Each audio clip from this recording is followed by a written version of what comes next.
Yeah, Hun Ling, how come my name become Peace House? Reverend, today you log in with Peace House. Oh, you log? Oh, really? It's okay. Never mind. All right. As long as you can still able to record, isn't it? All right. Okay. All right. So today we have a Q&A session. So therefore we go into the number of questions. So tonight's question is not too difficult. They are quite simple. It's more towards the practical side of it. Now, if you have any other questions, later you can put it down on the chat. Okay. All right. Let us go to the sharing of the screen.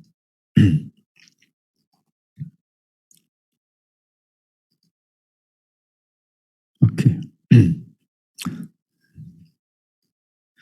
All right. The first question is not really a question, but the first question is connected to the second question from a different people, actually. Very connected to the second one. Okay.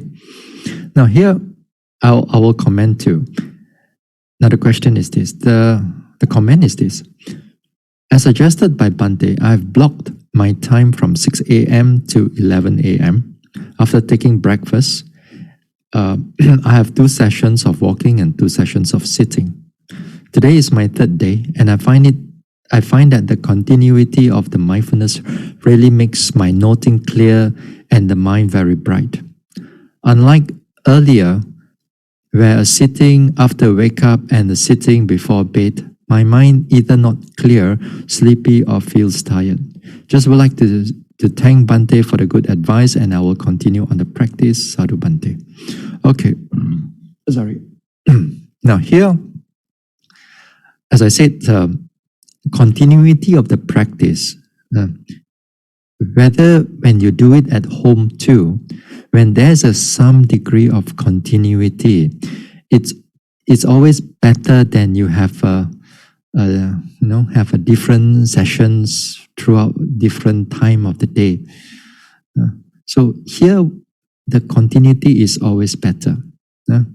So that's why, as I said, if you are willing to do it at home, then as I said, you have to block your time, and that time is only for meditation only. So whatever other time, apart from that, you want to do any other thing, then you can go ahead. Then after that, when you set the time that you want to meditate, then you come back for that session. So whatever comes in, whatever, if it's not emergency, whatever else comes in, you can always put aside. If sometimes there are messages comes in, WhatsApp messages come in, email came in or comes in, just put those things aside too. Here you have to set your mind for the practice. Okay, yes, so good. So if you have the time, then do carry on as long as you can. Now, let's go to the next question from a different devotee. From a different devotee, but it's completely opposite from the first question. Okay, let's go to the second one. All right, Bhante. For mini meditation retreat at home for 4 hours, to be honest, I don't think I could do that. Actually, on daily basis, I'm only meditating metta for 15 minutes. The question is, what should I do to improve my meditation duration? Yeah, good. Okay. Now the day, as I said, during one of the Dhamma talk, as I said, if you want to make, at least you must have more or less 4 hours. Why 4 hours? Because a number of times we need that first hour, second hour just to settle the mind. Then once the mind settled, then another at least 1 or 2 hours, you can able to meditate a little bit more. So therefore 4 hours maybe generally can be quite okay. But of course, if you do not have the time, then you maybe have 2 hours and so on, or less, a little bit. Now, again here, the questions above this one, this the earlier question, and this question from a different person. Whereas I think this question here, the devotee maybe still maybe have work to do. That means you have to work online. That means you have still have a job to do, and then that will take up a lot of your time throughout the day. Whereas in the first question, the person is not working anymore. Yeah? The person is not working, and therefore he or she can able to dedicate some time for the meditation practice. So a lot of us maybe is still in the working process, still have a job to do. Then it may require you for 8 hours or 10 hours of your waking hours to do whatever needs to be done. And then after that, perhaps you also need to have to prepare your food, you need to do other things and so on. Then only really by the end of the day or starting of the day, you only have a minimal amount of meditation that you can able to meditate, right? So we understand that. We understand those things that yogis go through. Now, let's say for those of you have the time, and perhaps sometimes you may be still working, but in the weekends, perhaps you still have a full day to meditate or half a day to meditate. Then what you can do is this. You have to make a determination, adhitthana. You got to make a determination. You got to firm up your mind that at this time that I'm going to do my meditation. You're going to do my meditation at this particular time. Then again, you may have sometimes other people may want to have appointment with you. Then you must take it seriously that this time I'm not going to entertain any other thing.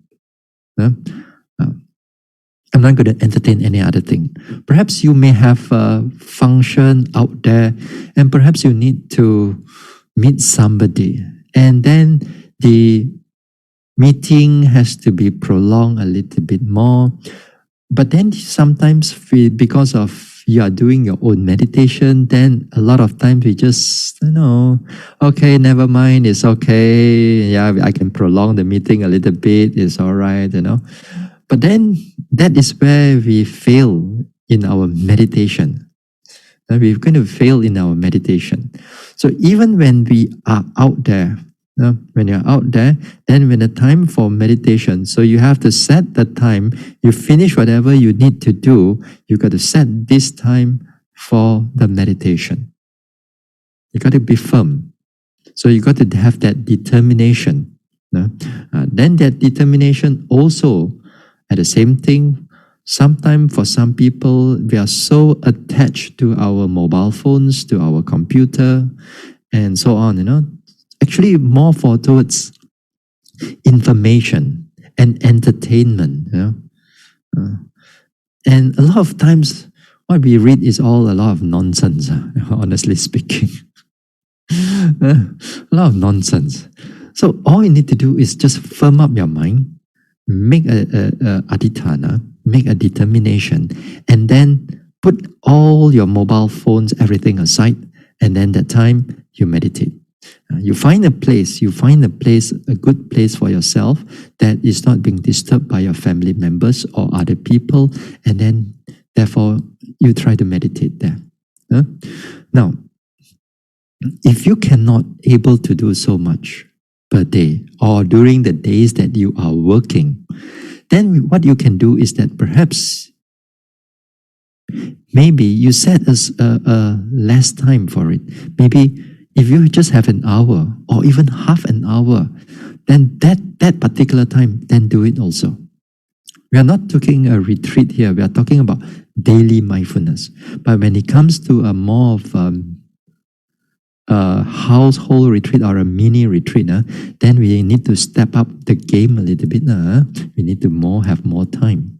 But for a regular meditation, now that would be good is that you need to have a place, you need to have away from people, then you can actually able to meditate. So you push yourself a little bit more. Find a time that you are okay, early in the morning or late in the night. Then that time you try to meditate. Don't expect for too much of a progress, because half an hour or 45 minutes or even an hour, a lot of time there's not much of a progress. It's more or less calming down the mind only. So try and see. But when you are, perhaps when you are in future, when you are join a retreat, let's say, or a home retreat, then that time perhaps you need to exercise a little bit more time for yourself. Perhaps you need to take a break from work, take 10 days off or 2 weeks off in order for you to make time for yourself to meditate. More or less you can do that only. So we cannot expect too much on when we are meditating at home. If you can meditate like 70%, 50% to 70%, like what you do in the actual meditation retreat, you already by day already, by everything, blessed already. You're blessed already in that sense. If so we cannot expect like what we can do in a retreat. We cannot set our expectations so high. So whatever that your time in the regular daily meditation, then you make sure that you try to meditate as best as you can. But when you actually want to do a mini retreat at home, then you make sure that you set your time, you block your time, you make a determination that you're going to spend that particular time for meditation. Then other times you can do other things. You can check your mail and you can do whatever you need to do. But that particular time, you need to stop. Then when you do this, whether regular or a mini retreat, then when you do it for day after day, then it helps to, again, it sets a biological clock. Then your mind says, oh, this time for meditation, then already come into meditation already. That would be good for a lot of you that is staying at home. All right, let's see what's the next one. Well, same person. Okay. Regarding suitable food and dwelling, I think we still need to choose the suitable one for us. For example, we should eat something that does not make our tummy ache so that we can focus on our meditation. Okay, fine. Which is true. We should eat something that we do not want to have anything when we are doing a retreat. Then we have a stomach ache or tummy ache. All right? Which is very true. But the problem is that when you are in the retreat, you are not the one who is cooking. Others are cooking for you. Right? Others are cooking for you. Take for example, like me also the same thing. Here, like I'm a monk, then we don't cook ourselves. We depends on devotees for them to cook, or they buy from outside. And once in a while also, we still get tummy ache. Even in meditation retreat, even in Malaysia, that of course, we have more or less, we can able to, eat the hawker's food and so on. And we are quite used to it. But nevertheless, once in a while, when you go to a retreat, you still have this stomach ache because of some food poisoning that you may go through. And again, sometimes this food poisoning thing, it's a very uniquely you. Sometimes the rest of the yogis, nothing, no happen to them. Then maybe 1 or 2 yogis have that food poisoning. We never know. We never know. So again here, of course we choose that the food that is suitable to us, but we cannot really know how is the kitchen is like or who is the one who preparing and so on. Perhaps maybe I give you advice. Next time, when you're in the retreat, like in other places, if you go, try not to go into their kitchen. Once you go into their kitchen, and it is not up to your standard, then your meditation will be havoc already. Then after that, you see that, how come they put all their things on the floor? Very dirty. How come this thing not cover, that thing not cover? And then after that, you meditate. I must go and tell them already. I cannot do like that. You cannot meditate. So you better don't go into the kitchen. Out of mind, out of sight, out of mind. So you eat whatever is given to you. If you are too attached to the food, then it can be a problem. Then everywhere, it's going to be difficult for you to go. Everywhere. Because firstly, you want to go and check their kitchen first. You want to check everything before you want to meditate. So of course, as I said, suitable food, it's important. Suitable food, we eat whatever we need to eat. Then on whether it's clean or not, that is another matter already. But of course, what we know, sometimes I have to talk to the organizers a lot. I have to see into their food too, So as a monk, when I'm teaching also, I'm not only looking at the yogis, this one. When I'm saying looking at yogis' progress, it's also looking at how the devotees are preparing the food. I also look into what are they cooking. I also look into whether they have enough food or not enough food. Sometimes they misjudge and so on. So all these things I do take into account for me. So during the retreat, I'm very busy. Not only busy with the yogis, but also busy with the organizers, busy with the cook, busy with the whatever office or so, because everything is connected to the meditation of the yogi. If one of the areas sometimes is yogis are not very happy, then it can affect their meditation. So I look into all these small things too, at times. Sometimes it makes me a bit more kaypoh in here and there, Sometimes organizer may have a little bit friction with me, but this is no choice, because for me is that meditation is not just in a retreat only. It's whatever that's connected to you too. Whatever the condition that's supporting you for a good meditation, that also we have to look into it. I know that a lot of other teachers, they don't care into all these things. You don't progress, legacy already, your problem already. We teach you, you don't progress, but sometimes there are other factors involved that is affecting the yogi's meditation. So we need to have suitable food. That is this one. Now on the suitable dwelling, I think mostly I have 3 temperament mixing: lustful, hateful, and deluded temperament. For example, the lustful temperament. Do we really have to stay in an ugly and unpleasant lodging? Irritated feelings can arise and make us hateful.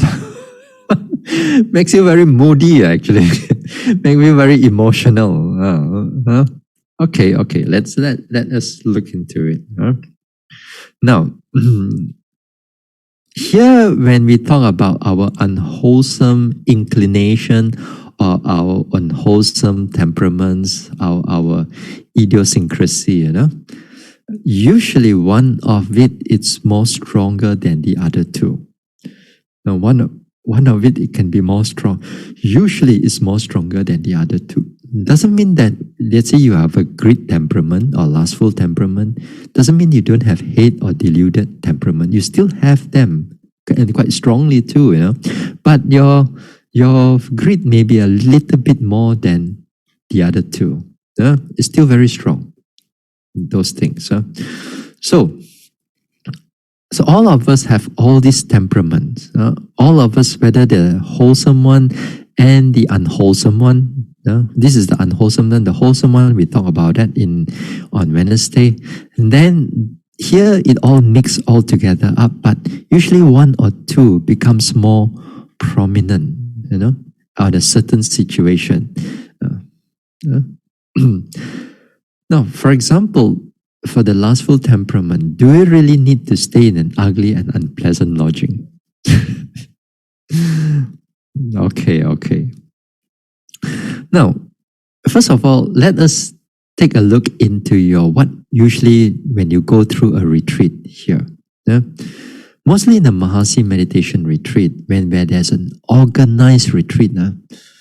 When there's an organized retreat, your lodging at night when you stay and you meditate and you place that you sleep, the place that you sleep, you only go inside the room or that particular place that you sleep only for the night, or maybe for a short while in the afternoon, just for a very short while in the afternoon. Maybe you will take a nap, then after that you go to a meditation hall already. So we don't encourage you to stay in your room that much. So even in your room, it's not that beautiful, it's not that nice. You don't really spend time into it because at night you are there, you already close your eyes, you sleep, and the next morning you have a good sleep, good enough, There's one thing. Now, the lodging also including the hall, the meditation hall.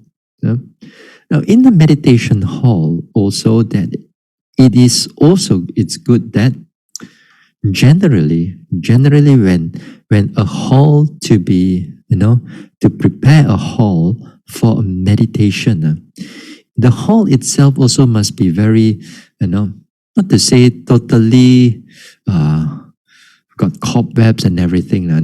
People still clean it, of course, but doesn't mean that they have a lot of decoration.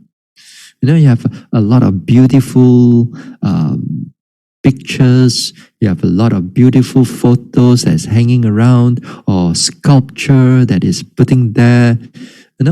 It is not an art exhibition, It's a meditation hall. Because there are places, they want to decorate the hall because it may be perhaps for other function.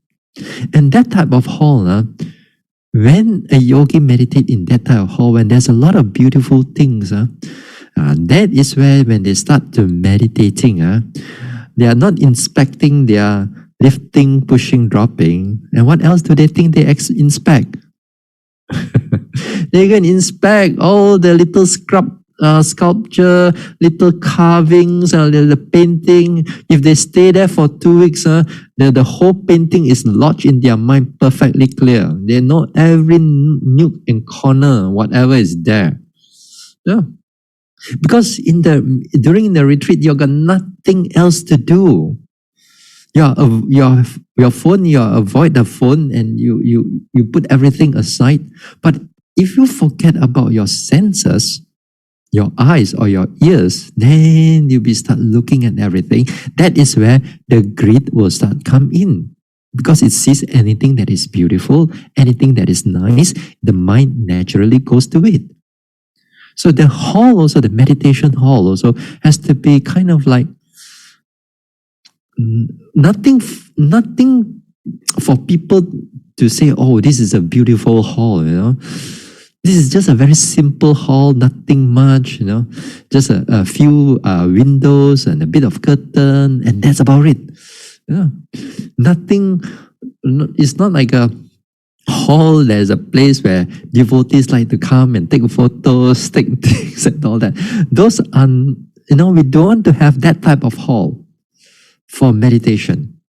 Yeah? But there are places, of course, in temples and other temples, you go into their hall, it's fully decorated. Like for example, you go into maybe Sri Lankan type of a hall, Oh, you go into Sri Lankan hall, a lot of colors.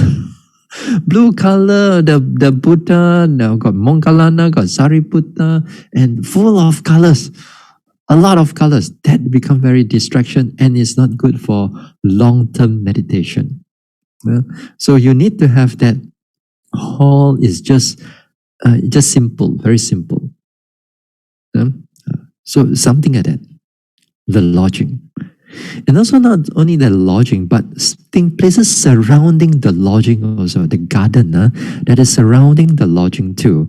Must not be like a flower garden, not like some of your houses. You love to cultivate orchid, this and that, make your whole house very beautiful. Yes, that you can do at home, but not in a meditation place.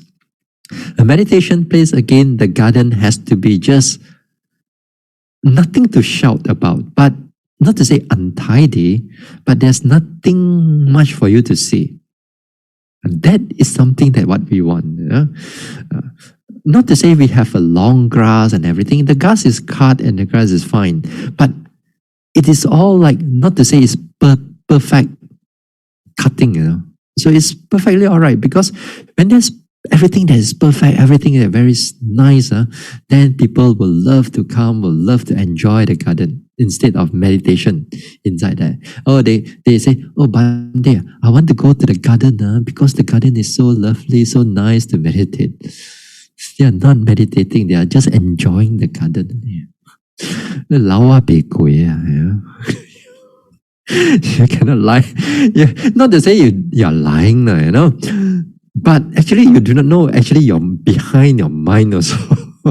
You are saying one thing, but your mind is having another intention. I can see through you, because a lot of times yogis, they like to have outside meditation. Outside meditation, if some of the yogis are very disciplined, I would say okay, but there are some yogis are not really disciplined, and I know that they are very easily distracted by all these type of things. And I say no. So you better stay in the hall to meditate. So these are some of the things that is good for a vipassana yogi. And not only just the garden, but also like in the dining hall, like the office and everything, must be just nothing to shout about. It's nothing fancy, nothing great and so on. Just a very simple place to eat and so on. It is practical and is this one not. And then this type of place is good for vipassana meditation. Yeah, it's good for vipassana meditation. So there's nothing much for you to see. For example, talking about the garden itself, if you talk about Kota Tinggi, yes, Santi Sukarama, you try to go to the garden, no way you can survive there. You go inside there, the mosquito, taipa. Oh my goodness, the mosquito. A lot of mosquitoes. So you cannot go there into the garden. Some other places, the garden maybe look very nice. Yeah. And in Europe, when I was giving retreats, and this is a very, like a resort, the meditation center, And then the surrounding area also in a very nice valley, and then you can see mountains and so on. And yogis love to come out to meditate because of the sun and because of beauty. And that is where I don't really encourage them. But they get angry with me initially, Some of them, they get angry with me. How come, Reverend, you stop us from meditating outside there? Sometimes it's difficult to tell them, because they love all these type of beautiful things, especially these Europeans. They love all these beautiful things and they're surrounded with beautiful things. So when I say that you meditate inside the meditation hall, that would be better. It helps you to progress. And when they heed my advice, then only after a few days later, then they see the results that the meditation actually becomes better because they are more focused on their walking meditation. They're more focused on it. So when they're focused on it, then within about 10 days, 1 week, they can see progress coming in. Because before that, when they are enjoying all this scenery, they thought that they are actually meditating, but they are not really meditating. They're not really, they are just enjoying the surrounding area. So that's why we don't want you to have, we want you to have more of a simple place to meditate, not a very nice place to meditate. Then that time, your mind will go back to your meditation objects. So not to say that totally unclean, it's still clean enough, but not perfect. Now, on another level, on another thing is this. Sometimes when you go to a certain place, your meditation is your kuti. And your walking is your kuti or just outside your kuti. And they give you that you sleep inside your kuti, your toilet is inside your kuti, everything inside your kuti. There's a small little pantry for you too. Then when you're meditating in your own kuti, that kuti also must be in a sense that it is just clean enough, but it's not being decorated until like all kinds of decoration. I've seen yogis regarding their lodging or their kuti. After some time, they meditate already. I see some nuns, some nuns. They meditate already. After some time, within a few months down the road already, then their meditation starts to stagnate already. Cannot able to progress and nothing. Then the mind start to look for something to do already. You got to look for something to do already. And one of the things they do is planting flowers around their kuti. As if like their monastery or their own home like that. Oh, they go and get flowers, plant here, and after that every day pour water. Oh, so go dig a little bit. Oh, cut and trim a little bit. Because they are not too far. I can still see what they are doing. Sometimes you pass through their kuti, you can see what these people are doing. It's like they start to decorate their own kuti and so on. And they start to, and sometimes there are people who cannot meditate already, they become very obsessive in cleanliness, because they cannot stand a little bit of harbor, a little bit of dust here and there. Everything they can clean and obsessive compulsive disorder is on that side already. They start cleaning everything, clean the window, clean door, clean every handle, clean everything, clean. This is not a COVID season, I mean that time, This is just obsessively cleaning on it. And they clean until they got no energy to meditate. Because why? Get obsessive with all these stuff things. Then not only that, sometimes they find a lot of things are just to decorate up their whole meditation, whole kuti. I've seen some monks' kuti. You'll be shocked how decorative the whole kuti is. They have a whole bed with the 4 pillars, and then they have like a canopy light, and then the pillars also being decorated, and then the whole room is all decorated. Oh, I see. Some places are very, of course, these are very rare cases, but I've seen people like that, nothing to do already. They cannot meditate, cannot do anything. Their desire arises and they start to do these type of things. Yeah. So they thought that these things make them happy, because they don't want to have these irritated feelings, moodiness and so on. They look at their kuti and so on. They get very obsessive with those things. This is where a yogi, when he stays in the place for too long, when they stay in the place for too long, that is where your greed, your tentacles, your roots are starting coming out everywhere. This is what is happening. So to a monk, usually for monks also, we should not stay one place for too long also. You stay one place for too long, just like me, staying in peace house or a bit longer, then we need this, we need that, we need everything. When we are on the move, we don't need so much of things, few things. Then when you stay for too long also, I start to become very grumpy with the devotees also. Sometimes. What to do? This is the nature when you stay at the place for too long. So that's why for the lodging part, not to say it's totally ugly, but this is what I'm saying. The ugly and unpleasant in a way that it is good for those people who are very strong in their greed and so on. But for most of us, we just need, not to say beautiful, and it just need us not to say it's eye-catching, but just enough for meditation, enough for the function of your meditation, not for you to look at it, nothing for you to inspect and so on. Then that will be good enough for your meditation. All right? This is on the temperament, on the lodging itself. Okay? All right, the next question.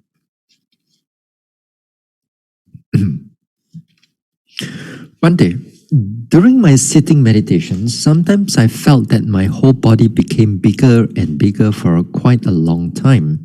So I shifted to not sitting touching, but it seems to become more stronger and my noting being pulled in onto it. If it doesn't change, my body seemed like a bear, What kind of when this kind of situation, what should I do? All right. Okay. Now, here, when you feel that your body as if like become bigger, here actually you must not change to sitting and touching it. You must learn to stay with the body as if like it is expanding and expanding. And that is where sometimes our fear, if we are not careful, the fear may comes in. Oh, you see, what's going to happen to my body? Then the mind starts thinking right here. The mind starts to doubting and start to have indecisiveness inside the mind really. So as long as you trust your mindfulness, keep it there. You just keep your mindfulness there, and then just see what it wants to do. You got to really learn to surrender to the experience, and it's perfectly all right. Don't because this body became bigger. This is a prominent object, so don't go and shift to sitting, touching it. So whenever these type of things happen, keep noting it again and again and again and again. If it's going to explode, then explode lah. Let it be. So it's perfectly all right.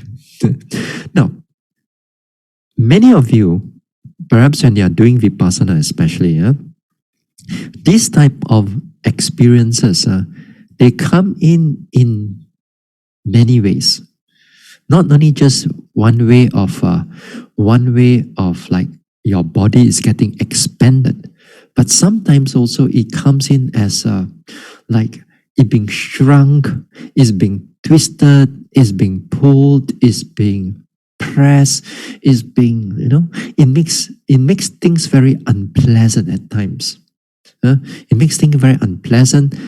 Not to say that unpleasant doesn't come by the pain type of unpleasant, but it comes by it's not the pain. It's just like you are not feeling good about it now because something new and you never know what is it.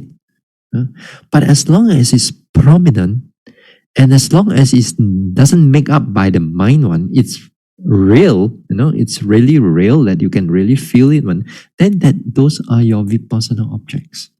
Those are your vipassana objects. So pay attention to them. So this type of situation, pay attention to them. Don't run away.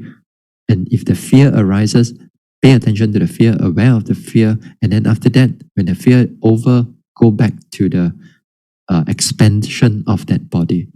See whatever it wants to do. Sometimes if you just stay with it, you will try to show more for you to see. And sometimes that nature of shifting to sitting and touching or shifting to any other object instead of that prominent object, then you got to be careful, because a lot of times we just don't want to feel or just want to see these type of things because it's not pleasant. Not pleasant. So take note of it. So take note of it, those things. All right. Okay. We still have one more question. Okay. Next question. Can you all see? Okay, good. Mahasi Sayadaw has also mentioned about noting as anicca, anicca, or dukkha, dukkha, or anatta, anatta. A. Please comment on this. Later, I'm going to show you a page. Show you a page. Please comment on this, as I believe that most yogis note pain, pain, or touching, touching, or sitting, sitting, or rising, rising, or falling, falling only. B. In terms of practice, when will it be suitable for yogis to use anicca, anicca, or or dukkha, dukkha, or anatta, anatta? In noting the sankharas. Sankharas here means the bodily and mind mental process, like rising, falling, thinking, and in breath, out breath, pain, and so on. These are sankharas, the normal objects that they are noting. So here, he wants to know, when can we use this anicca, anicca, dukkha, dukkha, and so on? Let us read a little bit from the page that is being given. Okay, hopefully y'all can read. Okay, I got to move this thing here. Okay. All right. Okay. Hopefully y'all can see. When the genuine anicca. When the genuine anicca lakkhana, as stated, is clearly known and perceived, the nature of materiality and mentality, which are always arising and passing away, can be noted. If desired, alternatively, as anicca, anicca, or impermanent, impermanent. Similarly, when the genuine dukkha and anatta lakkhanas are also obviously known and perceived, noting can be done, if desired, alternatively as dukkha, dukkha, or suffering, suffering, and anatta, anatta, or it is not self, not self. Okay, this one. However, recitation as anicca, dukkha, and anatta, or bringing to the mind, are not absolutely essential. They are not absolutely essential. What is essential is the realization of the genuine characteristic of anicca, dukkha, anatta with full satisfaction at every noting. Even, let me continue this. Even without reciting as anicca, dukkha, and anatta, if the characteristic of anicca, dukkha, anatta are clearly known and realized at every moment, it amounts to accomplishment of anicca nupassana. contemplation of anicca here. Anicca lumpasana.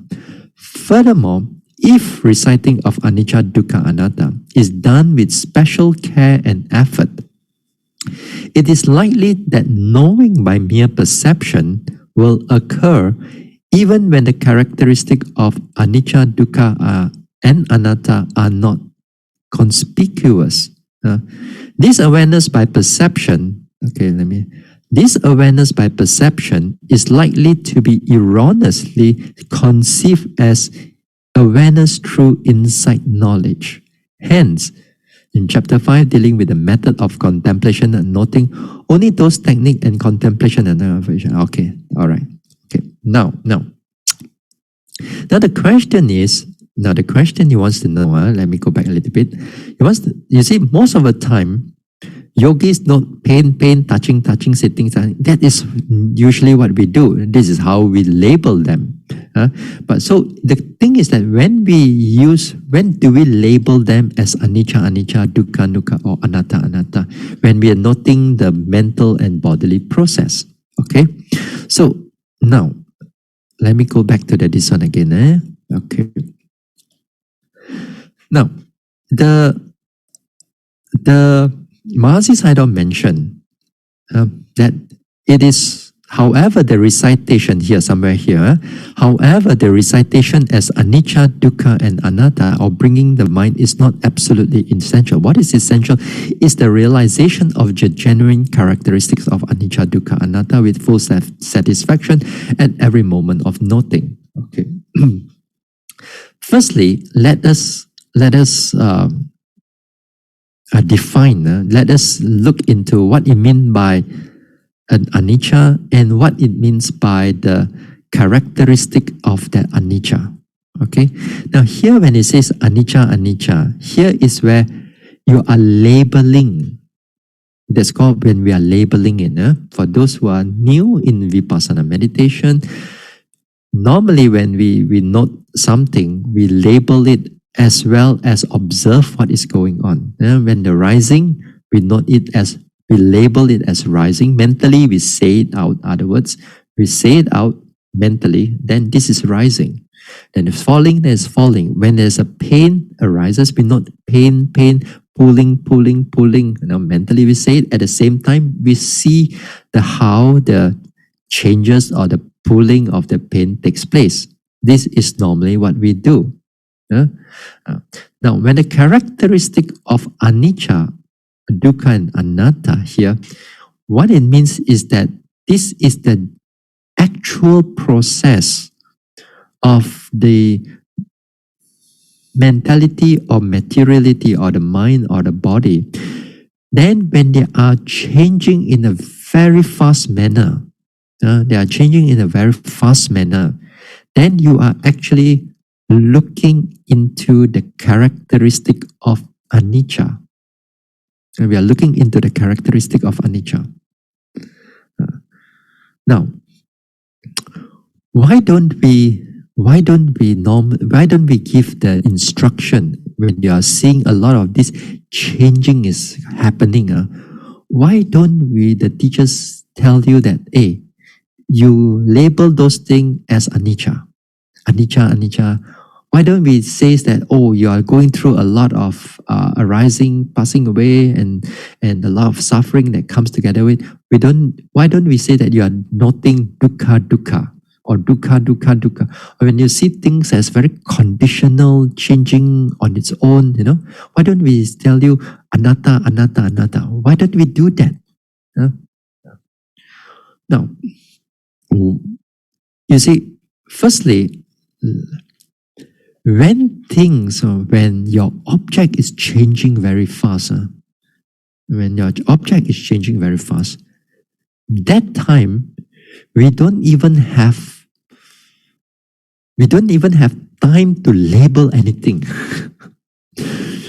We only have observation power only at that time.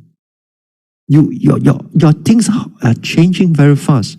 That time only you can maybe have full observation power. When that is a full observation power, It is moment to moment, it's changing so fast. Then you can see a continuity or every moment of that noting that is going through. It is observing all these things as change and arise, pass away in these many, many different forms in a very quick manner, in a very fast manner, then you're seeing into anicca, dukkha, or anatta.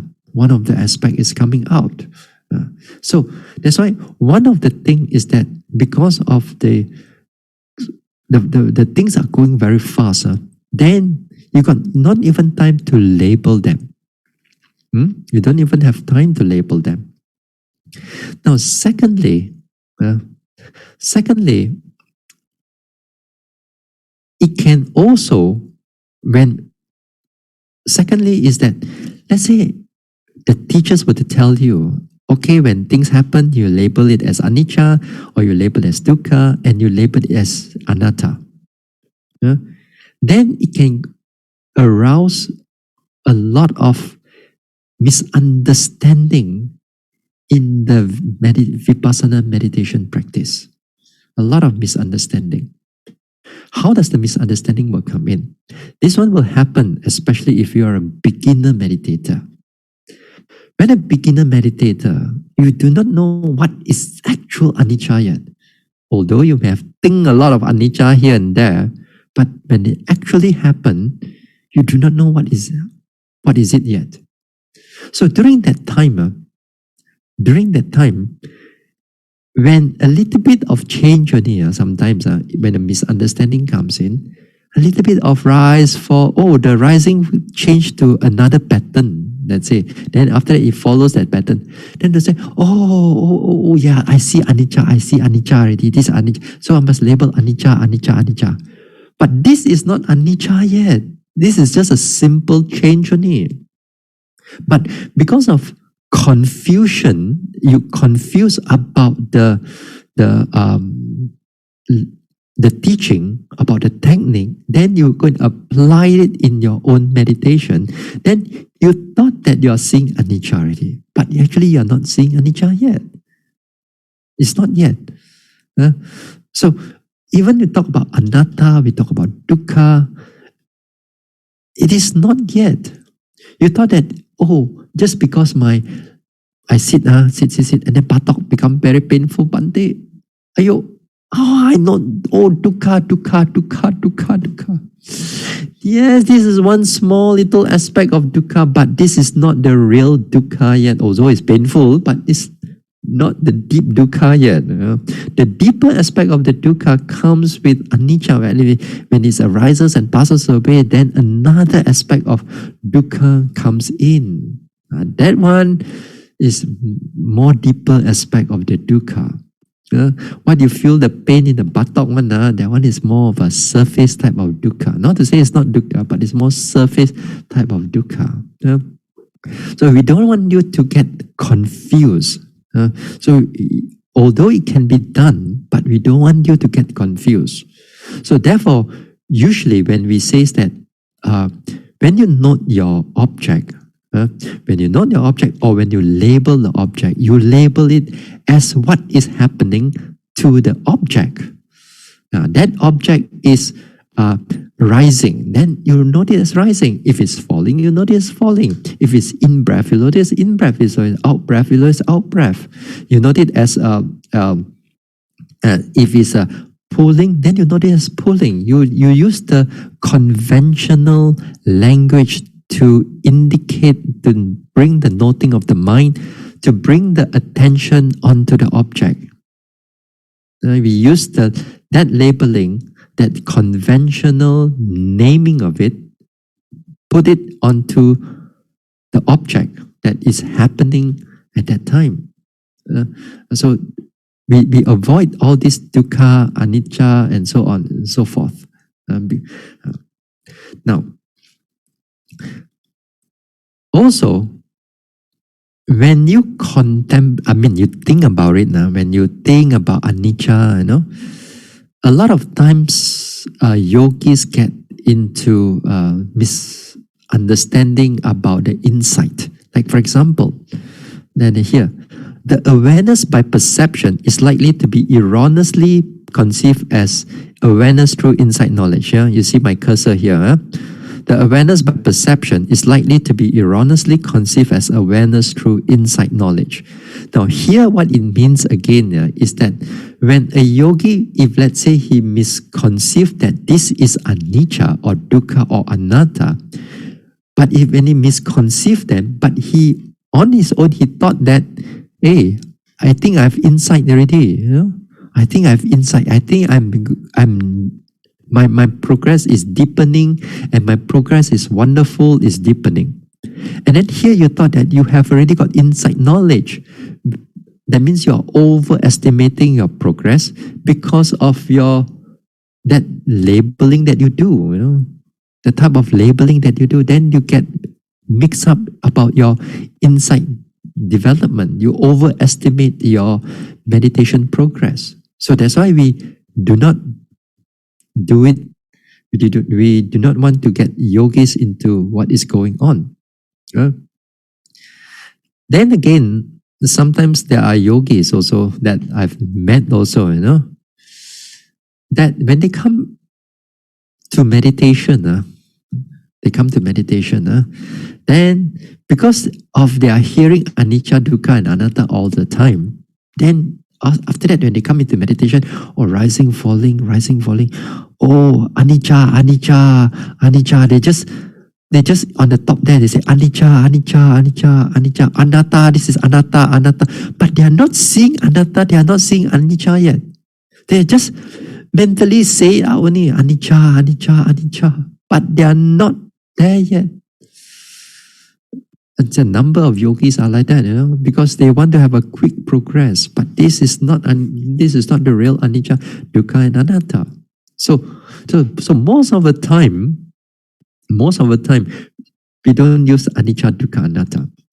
Now, when is a suitable time to do it? Is there a suitable time to do it? Now, for example, the question is asked, in terms of practice, when will it be suitable for yogis to use anicca, dukkha, anatta or anatta in the noting process? Now, here you must again remember, the word anicca here is all a mental labeling only. What is much more important is the process of changing and so on. Now, so when it's suitable to use it as anicca?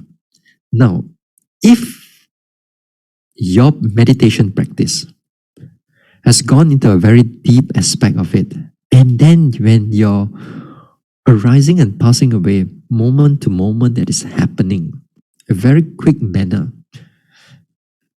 and then that time, perhaps you may label once or twice or three times, a few times only, as anicca. But you cannot keep on labeling it as anicca because you do not have the time for you to do it. It's so fast that if you go and bring in the word, even sometimes the word anicca into it, you're going to stop that label, and it's going to stop that noting already. It's so fast, your noting becomes so fast that you create any form of concept around it. That is to say, you create a concept of the labeling of anicca. You concept the labeling of anatta. When you create that concept, it stops that noting mind. And it stops, like, if you keep on labeling it too much, you keep on stopping here and there, stopping here and there, then the progress will slow down, and then the continuity of this one will get affected.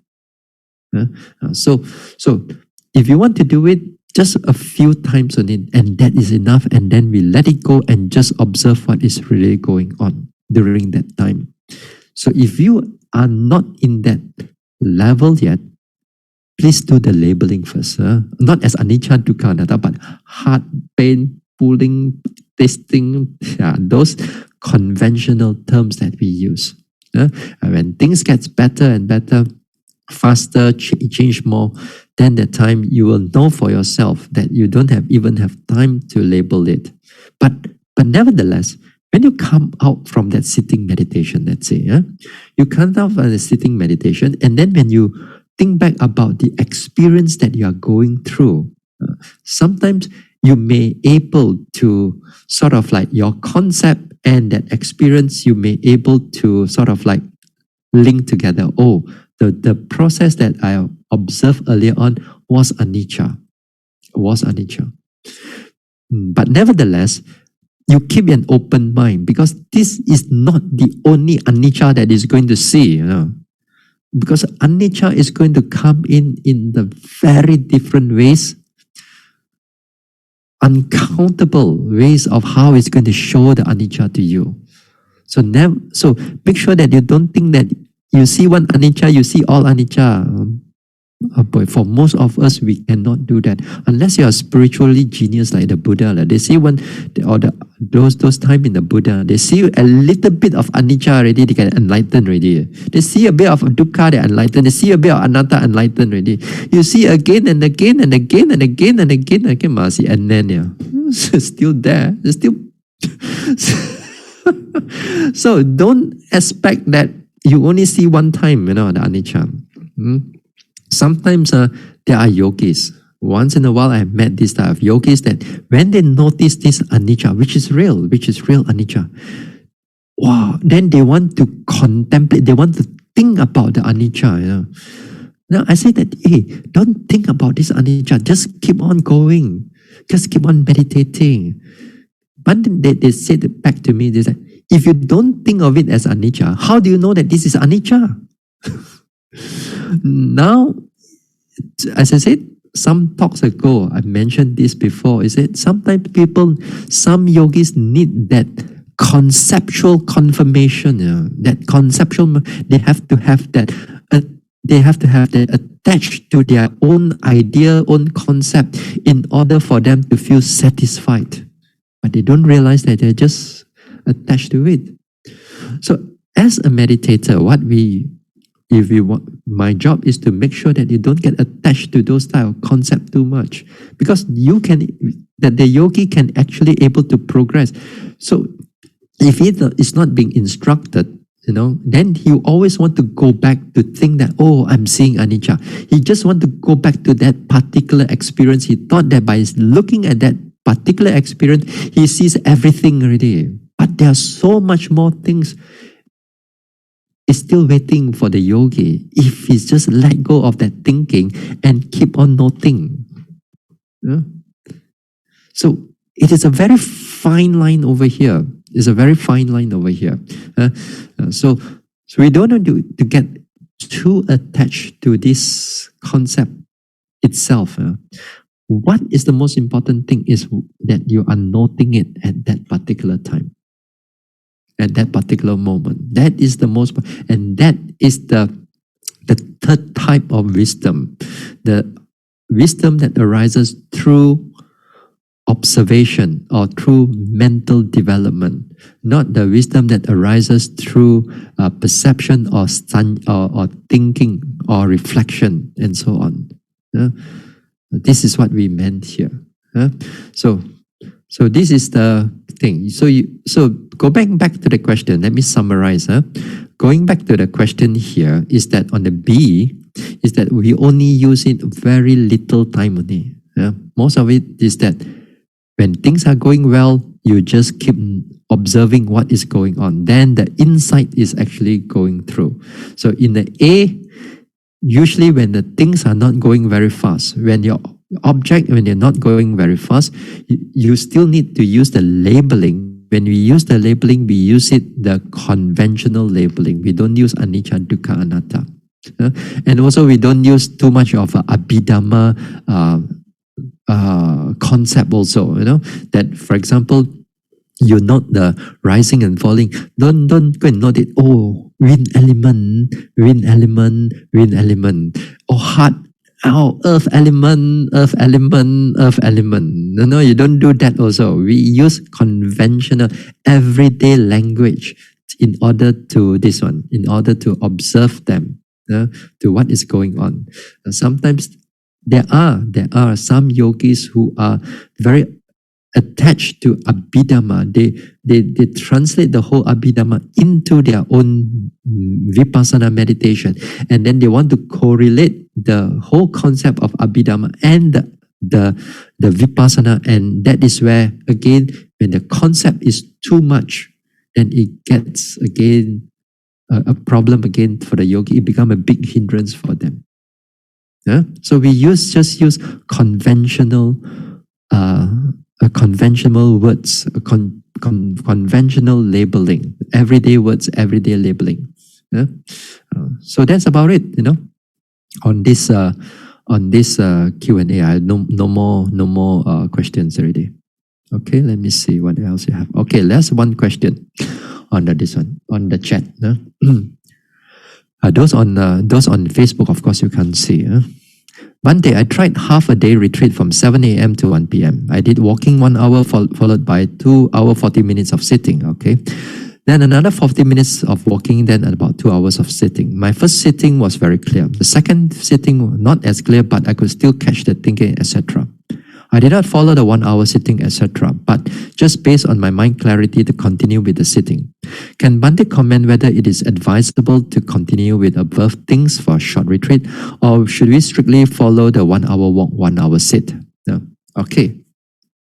Now, when you have this type of situation at home, when you are doing meditation at home, then meditation at home, you can sometimes extend your sitting meditation, especially for a bit longer period of time. But for a walking meditation, try to keep it at 1 hour also, because you still need the energy and mindfulness in order to keep your meditation alive later on, when you're coming to a later sitting. If not, sometimes when you do about 40 minutes of walking meditation, the problem is that if you may find that it is enough, you find that I feel that it's enough, but sometimes like, for example, sometimes you felt that it is enough, but actually when you sit further on, as if like the energy starts to deplete somewhere in the middle of the sitting already, because energy is not enough. So you need sometimes, for me, at least you need to go up to about 50 minutes to about 1 hour, and not more than 1 hour, because sometimes for some people, when you get more than 1 hour, the body gets tired again. Unless it's a good walking now, but that's once in a while it happens. So take about 50 to 1 hour like that, a little bit more, see what happens. Now, if you're able to sit 2 hours sitting or 2 hours 40 minutes sitting, which is very good, but make sure that your sitting for that whole 2 hours, it's totally clear. Now, this is in beginning not so clear, but as you go into the middle, make sure that it's still clear, and go out right to the end, it's still clear. Because sometimes for some people that sit for this 2 hour 40 minutes, or 2 hours, what happened in the sitting is that in the beginning, sometimes not so clear. Then when it starts, it may be clear also for some people. Then it starts to the somewhere in the middle. It's still clear, but towards the end, half an hour later, it starts to deteriorate already. And then the yogis wants to push further because of the time. You want to push it further, but then the quality of the sitting has already deteriorated at that time. So therefore, it will be good that if you find that after a while, you try to rebalance the faculties, and then you try to push up whether the mind still clear or not. If it's not clear, then get up and walk already. That means the energy is not enough already.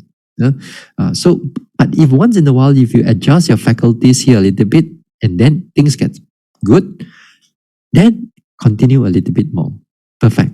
But a lot of times, I've seen yogis when they go a bit longer, somewhere in the middle or somewhere towards the end, they still want to keep on pushing when the faculties are not so strong anymore. So that one you got to see for yourself. So at home, you don't have to strictly follow 1 hour walk, 1 hour sit. But when you're in the retreat, you need to. In the retreat is a different ball game, because in the retreat, you are doing it the whole day. And we don't want you to have too much of a imbalance. Sometimes you may able to sit for 2 hours in the retreat. But when that 2 hours when you sit, sometimes it affects the afternoon sitting, or maybe you sit in the morning 2 or 3 hours, but you don't realize that sometimes that imbalance has already occurred. Then it carried forward over to the afternoon session or to the next sitting or the next walking. Then things may get affected. But if you keep that 1 hour walk, 1 hour sit in the retreat, then the faculties are keep on balancing, and then you can able to sustain it for the whole day clearly. Even we did sometimes we can see a number of yogis coming into the later afternoon, evening, night, the mind becomes so clear because why they build it up throughout the whole day. So this is what is happened. So at home you can sit a little bit more. So it's perfectly all right. But you have to watch out for your faculties. If your faculties is dropping, then if you adjust, build it up, can carry on. If you cannot, get up and walk already. Don't have to stick to just 1 hour if you can able to do more. And also sometimes you cannot reach 1 hour. Also sometimes it can happen too. So that's about it on the this one, on the question, all the Q&A. Okay. All right, so we finished for tonight.